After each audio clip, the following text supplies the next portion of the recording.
પણ અત્યારે 100 વીઘા ઉપર અમારા ગામમાં તુવેર છે। 20 વીઘાની પોર તુવેર કરી હતી। મારા ગામમાં બીજા કોઈને તુવેર હોતી નથી। 30 માં મારે થઈ હતી। 35 વીઘા તુવેર વાવી છે અને માલામાલ બિયારણ સારામાં સારું છે। બિન પિયતની પિયત વારી હશે એટલે આ તુવેર કરાય। મોટી સંખ્યામાં ખેડૂતો ઉપસ્થિત રહ્યા છે, ખુદ જોઈ શકે છે।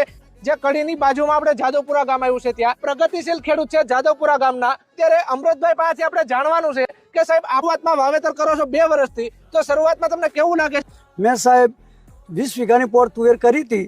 30 માં મારે થઈ હતી। મારા ગામમાં બીજા કોઈને તુવેર હોતી નથી। મારે 30 માં ઉતરી હતી એટલે મેં 35 વીઘા તુવેર વાવી છે અને માલામાલ બિયારણ સારામાં સારું છે। જો આને કંઈ બીજી તકલીફ મારે બિન પિયતની પિયત વારી હશે એટલે આ તુવેર કરાય। માલામાલ 3-4 જાતનું નહીં 17 જાતનું આવે છે, પણ નકરું માલામાલ નહીં। સુમન એગ્રો કંપનીનું માલામાલ વાવજો, નહીંતર તમે છેતરાશો। 20 વીઘાની તુવેર વાવી, 600 મણ તુવેર થઈ અને 1 લાખ રૂપિયાનું મેં ખલું વેચ્યું હતું એનું। એટલે બધો ખર્ચો તમારો મજૂરીનો અને હલરનો ખર્ચો નીકળી જાય। બાકી આ 30 32 મણ મારે તુવેર નીકળી હતી। ખેતર તો 27 થઈ હતી અને 30 ને 32 પહોંચી હતી।